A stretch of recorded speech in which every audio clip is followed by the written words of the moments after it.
যেরকম হাড় কাঁপানো ঠান্ডা পড়ছে, তাতে আমাকে যদি বাড়ির বাইরে কোনো কাজে যাওয়ার জন্য বলা হয়, তাহলে আমি অনেক ভেবেচিন্তে উত্তর দিই যে আমি যাবো কি যাবো না। কিন্তু যদি আমাকে কেউ অফার করে যে আমাকে চা খেতে নিয়ে যাবে, তাহলে তো আমি যেমন অবস্থায় আছি তেমন অবস্থায় বলবো যে হ্যাঁ আমি একেবারে রেডি, চলো। তো এরকমই একদিন সন্ধ্যাবেলা বেরিয়েছিলাম চা খেতে, তো গিয়ে অর্ডার করেছিলাম চা।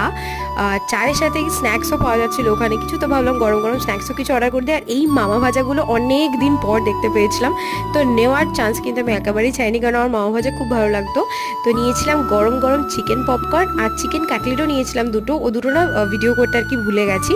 আর তারপরে খাওয়া দাওয়া কমপ্লিট করে বাড়ি এসে কি দেখলাম জানো, যে এইরকম শীতের দিনে মা ভাজছে গরম গরম নরম নরম ক্ষীরের পাটিসাপটা।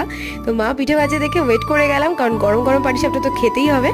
আর তারপর পাটিসাপটা খেয়ে দিয়ে তোমাদের জন্য একটা ছোট ভিডিও বানিয়ে নিলাম, যাতে তোমাদের রেসিপিটা শেয়ার করতে পারি। আজকের ব্লগটা এইটুকুই, তোমাদের সাথে কথা হবে আবার পরের শর্টসে। আজ তাহলে আসি, বাই বাই।